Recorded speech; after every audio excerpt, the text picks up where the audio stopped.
Back to the Tectonic Takes podcast for the first time in a while. We have four of your co-hosts here with you. We got myself, Ivan, Devon, Abram, and Saz. I'll start with you, Saz. How are you doing today? Sorry, I had to unmute. Accidentally pressed get help. I'm doing well. I'm back in SoCal. It was a terrible drive back down. That was a 6.5 hour drive. Um, yeah, the traffic was insane. But it was a really fun game. My last game for the Quakes for a while. Mm-hmm. It was nail biting. I thought it was the best game we played all season too. So that was fun. Yeah. What was the worst part of the traffic? Like, where in that road trip was it like the most agonizing? The entire spot. Like it was like one accident, and then it would just slow everything down, and everything's like a 2 or 1 lane when you're going on the one. Wow, there was So no and then reprieve at all. That's brutal. yeah, it was just like one after the other. It was funny. It wasn't even the Bay Area. At first, it was like when it got more towards like the Salinas area, like outside. I guess that's still Bay, but it's like the outer skirts. Yeah. It's a different bay. Yeah. Devin, how's your day? So far, so good. Just got off of work. Literally had to rush back from work because I left something in one of the offices. So I had to rush back into the car and then drive super fast to get here just in time for the podcast. Idiot. So yeah, what about you, Ivan? For me, it's pretty good. I finished finalizing grades for my students at College of Marine SF State. Also today at College of Marine, it was our staff softball game. My team was winning 16-2, but we may or may not have let them score some runs on us. So it ended 16-9. It was still a fun game though, and yeah, it was just my first time going to the annual event there with College of Marin, so that was good. However, I'm not turning in my final grades yet because I like to give my students at least a couple days to get back to me if they feel like, oh, did you like enter in something wrong, or very last minute like turn something in. If you're missing it, that's your absolute last chance. So I'm a little nice in that regard. Maybe I'm getting a little soft, but That's yeah. nice, yeah. Abram, how about you? I'm good. I worked today. I drove about 200 miles, but I don't remember any of it. I was just like in a trance. So I'm here with my coffee and my red Pizza Hut cup, and also with three of my friends. So I'm ready to go. All right, so you drove a little over half of what Saz drove. Yeah, but I didn't go anywhere near as far. Oh, It was just just driving around. gotcha. So if you had to describe this game against Austin in one word, Saz, what one word would you choose? Um, Hopeful. Okay. Devin? Decent. Abram? Frustrating. Yeah, I think you covered the spectrum there. So it was decent. Like you could actually watch the game in its entirety and be like, okay, this is actually decent soccer we're playing. That's a change. All right. It was hopeful because we played one of our best games, if not the best of the season, against a team that is much higher than us at the table. And that was not the case the last time these two teams faced off earlier in the season. It was really a paths diverged sort of moment. And then, of course, it was frustrating because we're not in a position where we can settle for 1 point at a time. We needed those 3 points. We could have easily gotten those 3 points, if not for a crossbar and if not for a myriad of other missed chances. And of the chances we did have, though, sight for sore eyes was seeing Jeremy Abovisi score the type of goal that we brought him in a few years ago to score those types of goals. Saz, describe that goal for me. I gotta be honest. I barely remember the goal. I remember it coming across. It's so funny because I thought Jabo's best part of the game was all the chances he was creating for other people, like kind of what Miro was doing last year with his runs. I felt Jabo did a really good job of. I know this wasn't the question at all. Jabo did a really good job of running wide or drawing in, which then allowed most of the time Pellegrino to run in through the center, and then we had that over the top ball, or it'd allow Hernan Lopez to run out wide, this left for me, but the right side, which then would give it again to Pellegrino, or I believe that's what ended up giving the ball back to Jabo for the goal. So I thought that was the most important part, and that was like what was so special about it. I remember it being scored right in front of me and everyone screaming. Yeah. I think it was a really great goal, and it was deserved for the start of the game that Quakes had, and it would be deserved given the kind of performance they put together in the 90 minutes. But there were other great chances too. Could you think of one, Devon? I mean, there were a ton of great chances. I think Saz touched up on it right before we started the podcast. The second half chance where it just touched Espinosa's toe when right in front of him, kind of like kissed the cross or the side post, kicked back out to Hernan Lopez, and then Lopez shot it as hard as he could, and it hit the crossbar and came out. It was somewhere late in the second Yeah. half. That was a chance. Yeah, and then in the first half, Hernan Lopez hit side netting, and from where you might have been sitting in the supporter section, it would have looked like a second goal there, but not quite close enough there. Abram, was there any other chances that stood out to you, or is just like the sheer magnitude of chances created? Yeah, there was just too many chances to really count. The Jabo one wasn't even the best of them, if you can believe that. Like the one we scored off was kind of just an okay chance that ended up going in because it was a great finish. Um, but I mean, yeah, it's just really frustrating. Like I said, we really should have done better because we made them look bad. Like Austin isn't like the best team in the league, but they've been overperforming and they're really high up in the table. But we made them look like beneath us. So that was good. Yeah, just looking at the lineups for both teams real quick. The big story for San Jose Earthquakes was they went with both Yule and Grazo, whereas Lucha Gonzalez has not been shy about putting Shakirius, Lopez, Pellegrino, Espinoza, and Ibobasi all on the same time. And it has worked decently, but of course, Grazo and Yule provide a bit more balance in the midfield. And then on the Austin side, pretty strong lineup for them, of course, Brett Stuver in goal. And then they had Hector Jimenez. He's 35 years old, a rare start for him. They were missing a few players, but I was thinking as soon as we saw that, they don't have, the likes of Gallagher available and Kolmanic was coming off the bench, attack that side relentlessly. And that's what did happen. So fair play there. Their center back pairing was Julio Cascante. He had a bit of a tough hit to the head. He had to be sidelined for just a few minutes, concussion protocol, but he was able to return to the game. And then Brendan Heinzike had the lone goal for Austin, and then Guillerme, their left back. A strong center mid partnership of Daniel Pereira and Alexander Ring. They had Driussi in front with Rubio up top, and then the wings were Owen Wolf and Jair Obrian. And similarly to Paintstill in the Galaxy game, I think Obrian was one of their more challenging players to deal with just from his speed and technical ability. But Rodriguez was able to outmuscle him a few times. So this is a really good test against an Austin team that's been surging lately. And I think that while we didn't get all 3 points there, I feel like the frustration has kind of set in and passed at this point, but we definitely felt that frustration that night. How are we feeling about the overall performance and coming away with a point, Devon? I mean, looking overall at the strategy, the whole game strategy, kind of like Lucci mentioned in the press conference, I think it's something to be happy about. It's something to look forward to, that most of the team, in its overall sense, were working together, playing the ball, moving fluidly. The only unfortunate thing is just we couldn't, finish our chances. So it's something that Earthquakes fans do have something to look forward to. It's just we need to get those 2 extra points than just that 1 point at the end of the game. Yep. I think it might sound weird to say considering where the two teams are on the table, but we brought in Jack Skane and Nico Shakiris, whereas the attacking options that Austin subbed on were Joan Valencia, Giassi Zardes, and Ethan Finlay. So is it fair to say that we might actually have better depth than some other teams, Abram? Granted, Austin did have a few players missing, but still.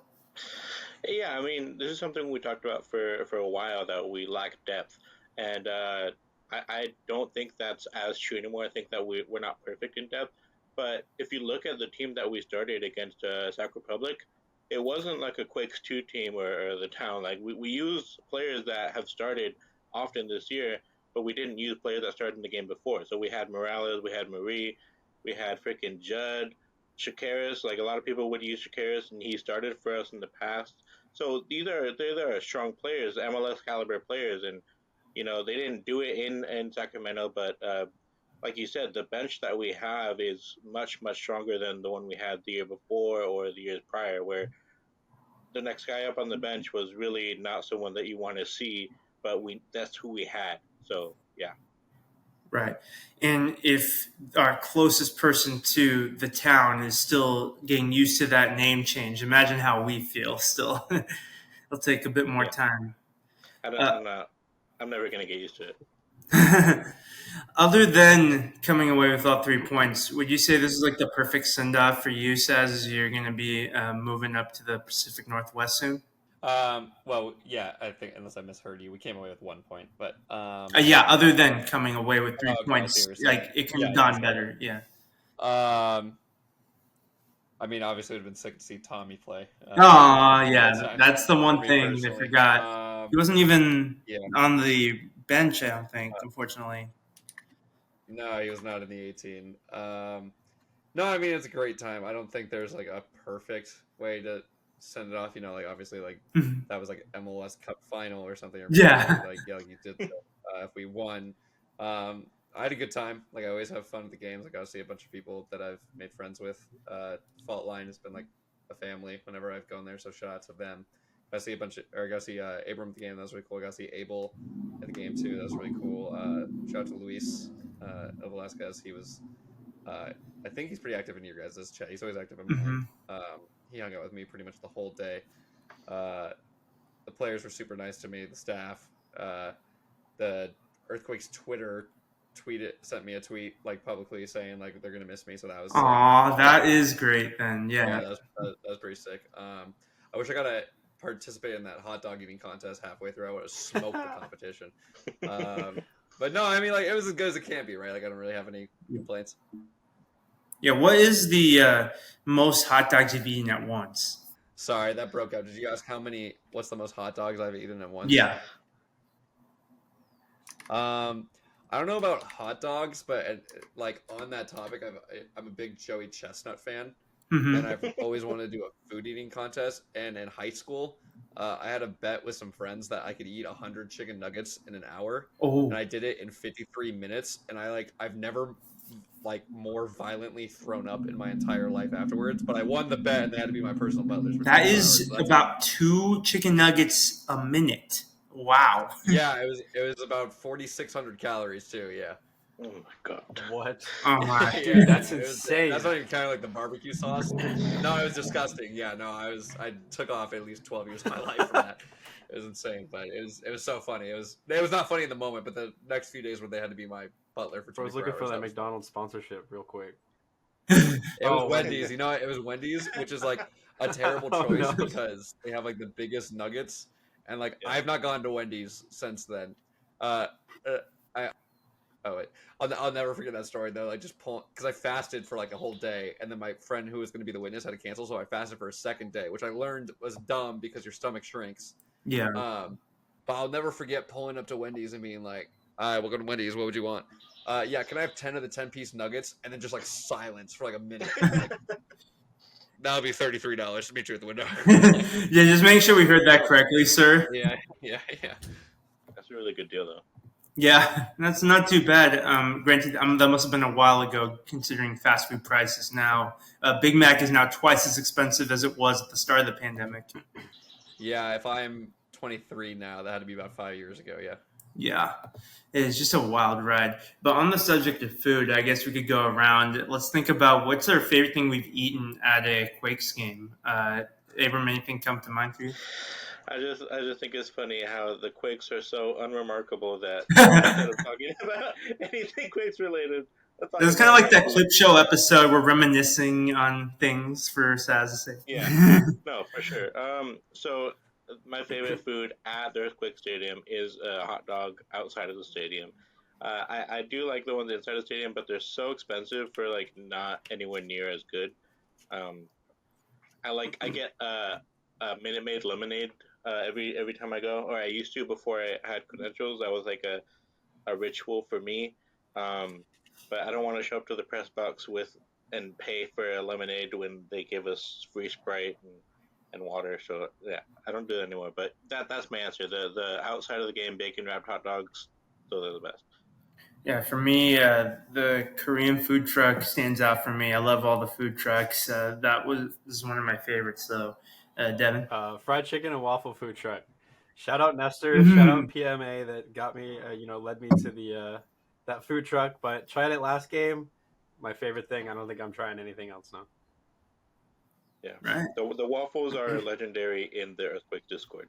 I don't understand why I haven't had them, but in the Discord, they're legendary. Yep. And then says anything stand out for you? Yes. Do you have a Sorry, favorite that's food? crazy. Sorry, the internet kicked me out, but I got it back in like at the perfect time. I heard the responses. No, Dude, all the food trucks are pretty good, and I agree that everything's pretty overpriced though. So I will go with the street dog. Right. So my player of the match for me, I think, was Rodriguez. I think that while we would have liked to have scored more, the fact that we only scored once and we weren't living to regret that more is because he was snuffing out most of Austin's best chances and some of their best players. He is really been like that complete center back, even like at a higher level perhaps than Nathan at his peak at this point, which is saying a lot because Nathan really did transform the back line when he first arrived. So Rodriguez has really stepped up. Devon, your player of the match? Um, Gosh, that's a tough question.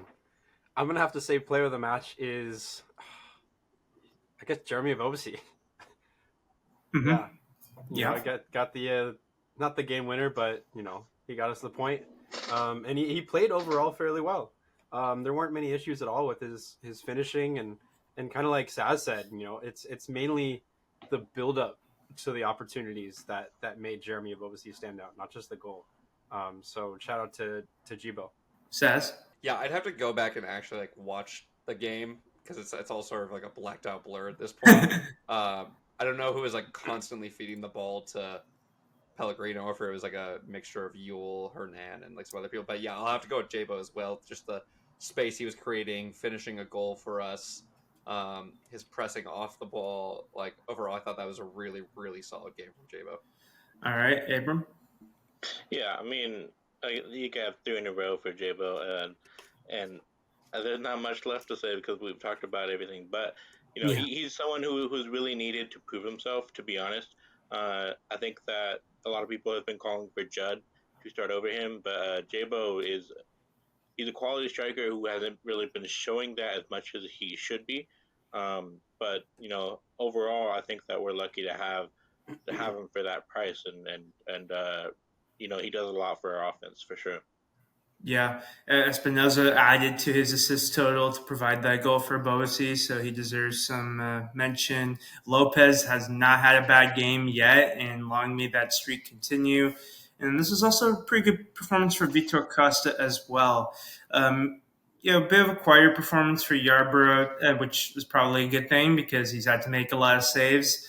And he's been mostly dependable. I don't think there was a whole lot he could have done for that goal that was conceded. So I guess looking at players that might be, looking to keep their spots or need to improve a bit.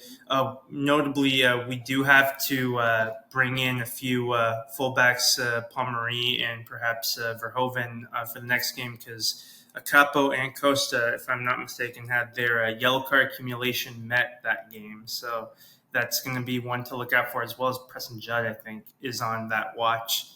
And then Pellegrino, I think he's more or less kind of solidified that role ahead of Skanes. Skanes, comfortable option off the bench, but the calls for Morales or Shakiris to start more games ahead, Grazo, probably not going to be quieted on that. Any other thoughts on the lineup or the game? Well, there's one extra player that I think Abram is more or less excited to see make the travel with the team, and that is Cruz Medina. Abram, would you like to touch up on that? Thank you, Devin. I was about to say that, and then Devin chimed in to say exactly what I was going to say. Um, yeah, so this isn't for this past game, but more in preparation for the New York City game. We saw in the pictures. I didn't see them while I was driving.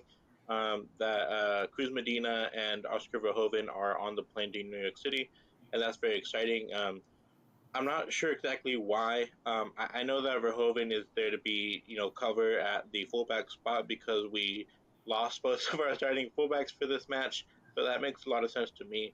But Cruz Medina, I don't think that we need a center mid for this game. That's just not a position we need. So I don't know if Tommy's making it, but it seems kind of weird if he's not because that would mean that Cruz Medina has overtaken him in the next man up like the guy who's like right at the edge of the making the roster. Um, I don't know. It's a little bit weird to me, but if we see Cruz Medina by any slim chance, then that would be a really cool opportunity for him and for people to see like what he could do if they're not watching the Town FC play regularly. I think one of the reasons why Cruz Medina was chosen was because Baldissimo was called up to the Filipino national team, or Philippines national team, and he would have been the guy to make the trip to New York City. Except he's on international duty, and I think the next best choice would have been Cruz Medina. Yeah, congratulations once again to Michael Baldissimo for being selected for that national team. And, there's a special connection there. Of course, there's a big Filipinx diaspora in the Bay Area. So that is really cool to have that. And he isn't the only Baldissimo there as well.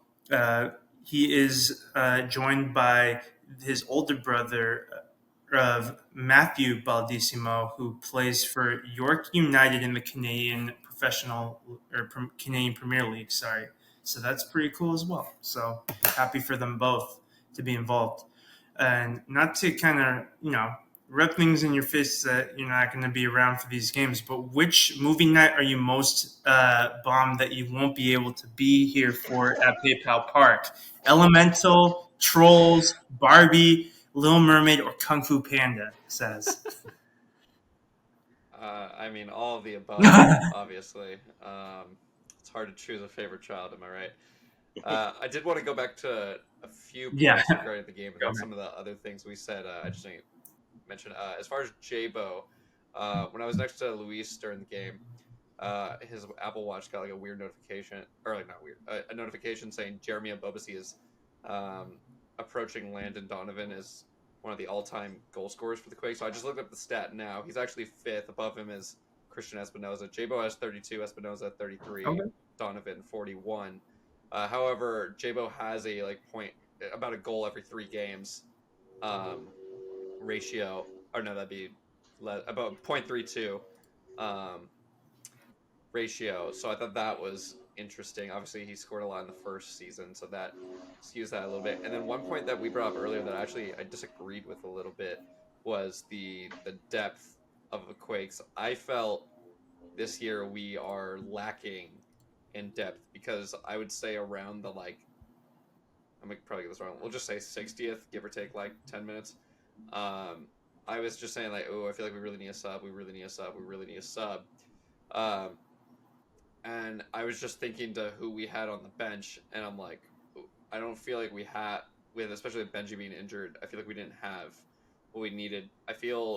I'm a really big Skane fan, actually, but I feel he's better for the over-the-top ball pushing through, and I feel like that would have been good in the first half with maybe what Pellegrino was offering and missing, but in the second half, I feel like it was more controlled, and I feel like that isn't as much Skane's game.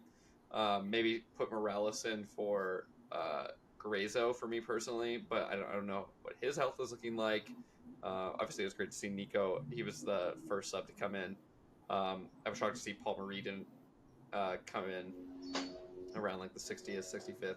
But yeah, I think we're limited with the subs. We have the subs, but they offer us very specific skill sets. Yeah, I I mean, think. Go ahead, Abram. when our depth is injured, we don't have depth for our depth. That's gonna suck.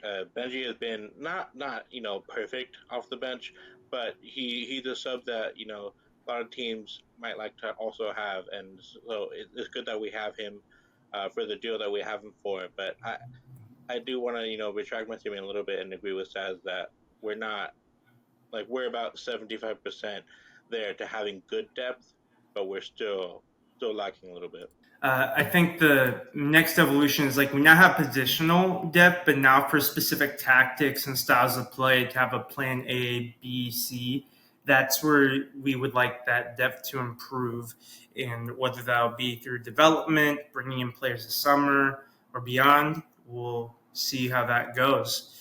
I guess the best immediate news for me in this game, and it's still somewhat early to read too much on the table, but I feel like it really is starting to crystallize that we're no longer bottom of the West going into Wednesday's games. We're recording during the Wednesday midweek match day of Major League Soccer. Portland were able to beat Sporting Kansas City for once, a favorable result for the Quakes at Providence Park. So we are above Sporting Kansas City, so that's cool. That's insane. I don't know what the hell they're doing. They're struggling. I've been seeing some of Kevin Show's stuff. They're struggling. And that was so funny to bring back to a point that Abram made earlier. I looked at Luis during the game, and I was just watching Austin, and I'm like, oh my god, they look bad. Like they just I think they're just at least they're consistent, but there's nothing special. Are they near bottom of the West right now? Did they just not go? Did they go on a run of losses? And he's like, I don't think so. And he pulled up, and they're fourth in the league, and I'm like. I was just doing this good. I figured they were bad, but I was like, wow, we are doing good, and they just weren't showing much. Right. And I know it's going to be tough to preach this to the choir of Quakes fans because many of them are in full pessimism mode. There's a few comments on the subreddit, on Twitter, and Discord, just I'm kind of checking out. This is really getting really stressful, and we understand. It's not for the faint of heart, and even for diehard Quakes fans, I understand you need to take some time away from following this. What's been a really tough season. Once again, I understand, but I feel like we've come away from this game and the last few games feeling like hopefully the performances can match better results down the road soon. I think so, yeah. And I think I totally agree with that statement. And with the teams that we're coming up to facing against, first of all, we're Portland's coming here in a couple of weeks' time, and I feel like we have an excellent shot if the refs decide to stay out of questionable contention for the 90 minutes time. We have a solid chance of beating Portland, just like we were supposed to do at Portland. So there's certainly teams coming up shortly where we can get a solid 3 points, whether it be at home and or away. With the way this team is progressing tactically, and it's weird to say tactically because Lucci is not known this season so far for having great tactics throughout a 90-minute period, but it's improved drastically with Hernan Lopez. I think we can get a win on the road in New York City. I think so. The New York City are doing pretty well as well. They're high up there in the Eastern Conference right now. I'm not quite as looking at the schedule and feeling like, oh yeah, these are automatic points. We're hosting Cincinnati, but Cincinnati is a beast. That'll be the first game back after the international break, June 15th. The home game against Portland, I could see that as an opportunity to get some points there. Then we're on the road to LAFC. We host the Galaxy, and then the day before the 4th of July, we're on the road against a more human St. Louis team compared to how much shy of a cannon they were the previous season.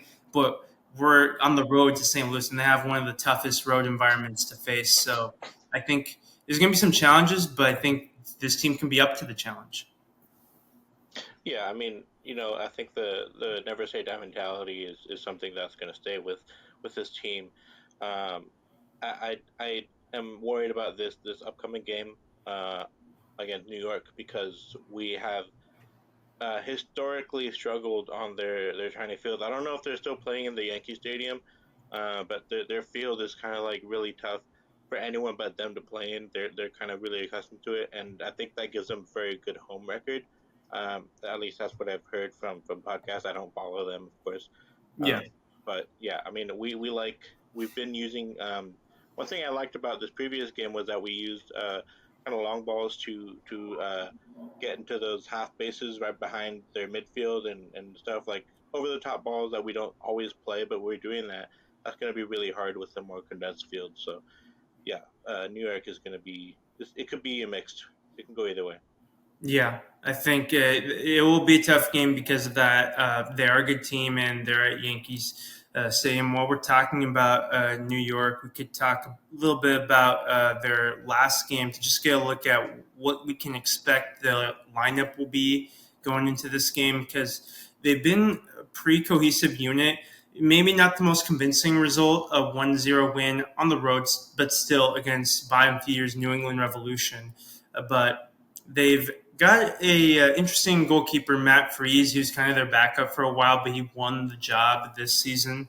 They got Jamaican international Tavon Gray as their right back, and they've been using Kevin O'Toole. He was a winger that's been converted into a left back on the other side. Their center back partnership of Burke Risa and Diago Martins.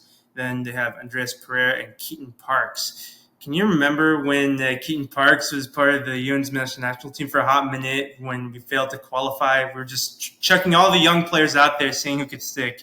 He was one of the failed experiments there, but he's still only 26 years old. And then Hans Wolf, have a soft spot for him from his Swansea City days and from my FIFA career mode, but he's a 25-year-old Austrian winger. He's one of their best players. Monsef Baccarar, Santiago Rodriguez, and Agustin Ojeda running out their attacking options. Ojeda's only 19 years old, so this is a very young team. There's not a lot of MLS standout players from name recognition yet, but they still got a lot of great qualities in that team, and we can see why they're doing so well. And this is without one of their other young standouts, 21-year-old Thales Magno, in the lineup there. And on the other end of the spectrum, 37-year-old Maxi Morales has been out with injury. He could be back on the other side of the international break, but he's this NYC classic guy. He's been part of their club for so many years, and they do have a strong identity, and I think that it's going to be a tough game, but I think I could see them, getting another result on the road there.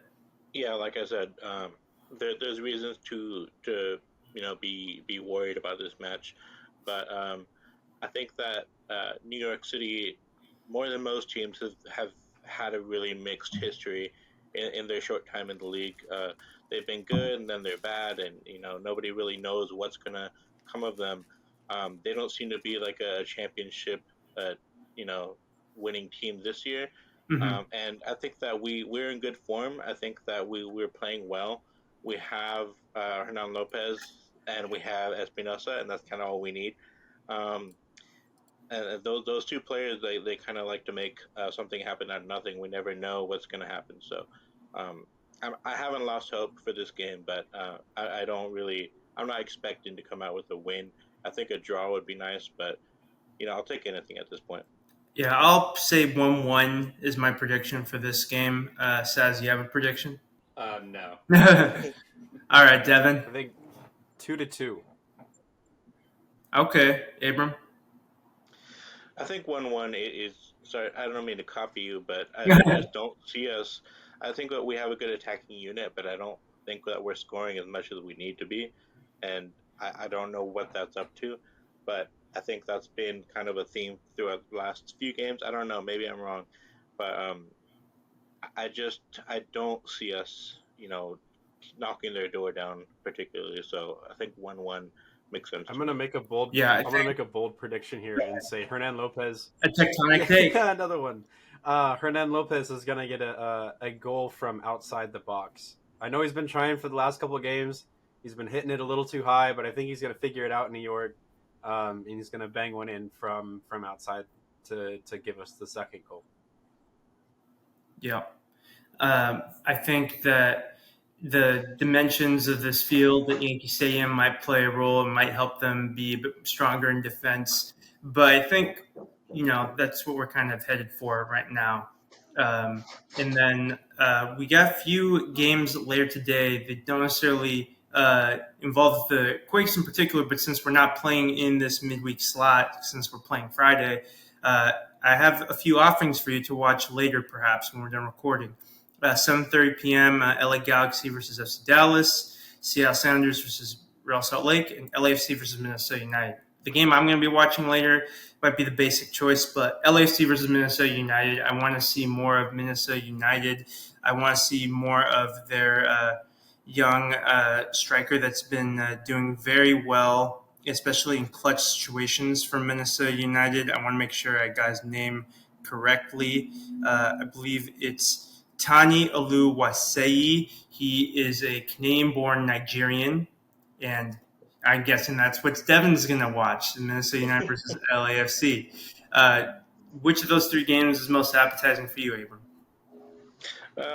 I can't say that any of them seem particularly appetizing to me. I don't know how you watch so much soccer and other sports, Ivan. I think that's insane. Every time I get a notification that you're like watching the Colombian second division, all their lore and stuff, and I'm like, oh my god, that guy's insane. You mean you didn't join me in watching Johan Regensburg win the Bundesliga 2 promotion game this week, Abram? Come on. I don't know who those guys are. Ronald Reagan, who? What? Never heard of her. But no, yeah, I'm glad that you are watching these games, so I don't have to.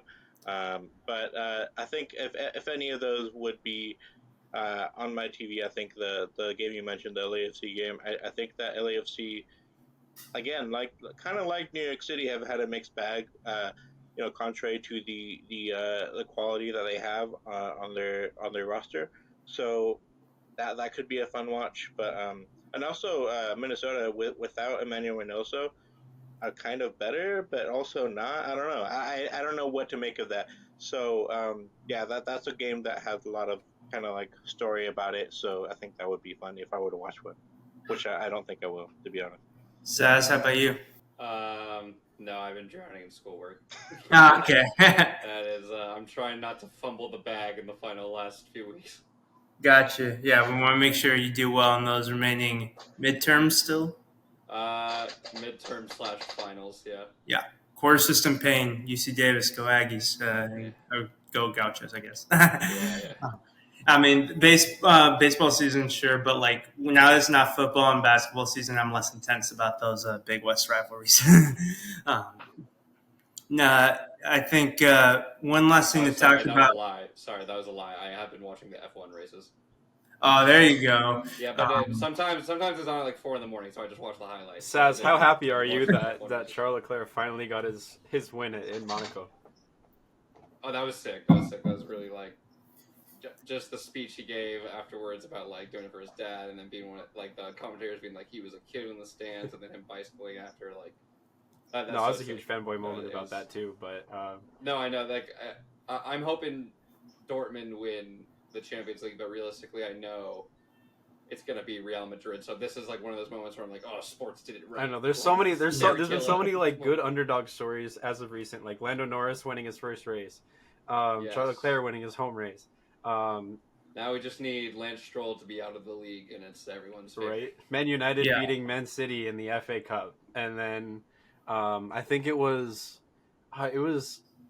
the Greek. It just happened today. Olympiacos. Yeah, Olympiacos beating Fiorentina. And then Atalanta beat Bayer Leverkusen. Fortunately, BFC couldn't add their names to that list. Their most recent game was a 2-0 loss, albeit to a very strong Gotham team. But we are keeping our eyes on BFC as well and their progress.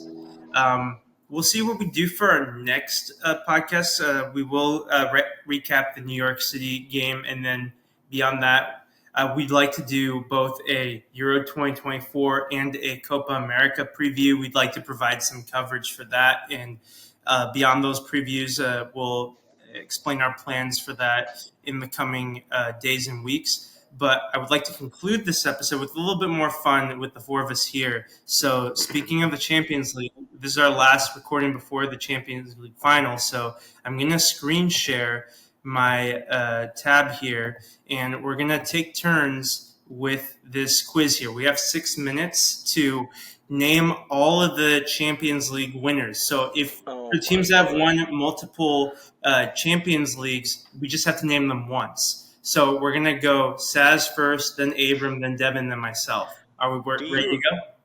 do you enjoy making me look like I have negative ball knowledge, Evan? Is that just your favorite? I'm Um, letting you go second, so there will be some, easier options still. Okay, wait. So okay. just to confirm it, I just have to name a team that has won the Champions League. Yeah, Yeah. And okay, I don't have to name. and Okay, I'll type it in. Okay, Real Madrid. Okay, Real Madrid. What? I didn't know Abram. they won. Nottingham Forest. Oh, there you go. Negative ball knowledge, my I butt. do Come have on. ball knowledge, but Evan. AC Milan. AC Milan. Okay, I'll go with Hamburg. All right, back to you, Saz. Liverpool. Okay, Abram. Aston Villa. Nice. Devon. Manchester United. Thank you. Celtic. All right, go ahead. Manchester City. Yes. Abram. Ajax. Devon. Surprisingly, PSV Eindhoven. And we'll keep the Dutch theme going. Feyenoord. All right, Saz. Bayern Munich. Correct. Abram. Do we have Chelsea yet? Not yet. There we go. I don't think so. Devon. Benfica. Nice. Porto. And then Saz. Oh god, this is where it gets fun, isn't it? Oh, Barcelona. I don't think we've said Oh, that. yes. I gotta go with that one. Abram. Go ahead and add Inter Milan. Yes. Yeah, I Devin? realized I could start looking at the years. Is Juve on here? Correct. Oh, There's I one thought they had one. Romanian team to win it. Steaua Bucuresti. All right, Saz. Oh god, jeez. Do you know the answer to this? Oh god. Think German. Yeah. Oh, Dortmund has won it. I think. Yeah. Yeah, they've won it their past. Yeah. Okay, Abram. Think French. Yeah, Red Star. I don't remember. Oh, the Red Star name. Belgrade is correct. And then Devon, do you know the Yeah. French team? The French team, isn't it like Olympique? Olympique Marseille. Yes, we did it. Not a single wrong answer. Well That's done. French team right there. Even though I chose all the like obvious answers, I did know like the Aston Villa one and one other. I was surprised we got some of those. Yeah, no. So we are a good football knowledge podcast, in case anyone doubted. But Yeah, we definitely don't have the answers on another screen. no, we don't. But none of us have as much ball knowledge as Ivan, and his ball knowledge isn't even limited to soccer. He probably knows the freaking basketball order, like in all the players on each roster. I mean, I didn't predict who's going to come out of the West in the NBA playoffs between Then I Dallas take it Mavericks and Minnesota Timberwolves. So there's still limits to my knowledge still. All right. Well, this was a lot of fun, and even though this 1-1 draw against Austin was disappointing in some respects because we really wanted this win, and the Quakes deserved to win, and also, we're sad to see Saz leave Northern California or California in general soon. That we'll definitely have you on more in the future, especially once you're done with school, because I know it's a lot of studying that you have to do. But thank you for having some time to join us today, Saz. Yeah, thanks for having me, guys. Yes. Thanks for everything. I'll hopefully be back. Yeah. Could you tell us a little bit about what you have going on with your socials and your channel? Well, the channel's on pause, and I do want to start it back up once I start working, but I'm not going to do it till I've worked for a while and I can like confirm I could commit to it, because I just don't want to be disrespectful to the people that do watch. So they watch a few times and then it goes away. So I want to make sure I can get us that down. I have my personal Instagram that you can kind of keep up on, official_Saz, SAZ_. I'm moving to Washington State. I'm going to be coaching Liverpool's International Football Club. I'm really excited about it. I was planning on interning for the Quakes, but that was just too good of an opportunity to pass up on. So that will be my life for the foreseeable future. Congratulations. That's awesome. Thank you. Big stuff. Cool. Yeah, I do want to say to Saz, as someone who's been watching your stuff for a while, before I was on this podcast, it's been an honor to work with you. I think that everyone here would agree that like you have uh, probably the most talent in terms of creating content. It's a shame that you don't have the time. That's probably the main thing that keeps you from like floating into the stratosphere. Also, the fact that you're a quick content creator. They're not going to be, you know, you're not going to hit PewDiePie levels making quick content. But yeah, I'm a huge fan of your work. It's been an honor to work alongside you. Um, the players, obviously, the impact that you've made for them uh, is huge. They love you, and I mean, there's not enough words in the vocabulary to really describe the impact that you have on this community. And I hope that even though you're going to be far away, that you can continue to make that big of an impact. Thank that. Very humbly. I mean, I've loved working with you too. You're just a great guy. I would say that's a little much. I don't think I have that much of an impact or that talented, but I'll take the compliments. And I think most of the players I affected in a positive way. I think some of them they're gonna need therapy after some of the chants I've yelled at them and are really happy to see away. But for most part, positive. I appreciate that. Thank you. All right, then. So we'll call it a day for now. Thank you all as ever for listening to us. We'll be back very shortly, and go Quakes. Go Go Quakes. Quakes.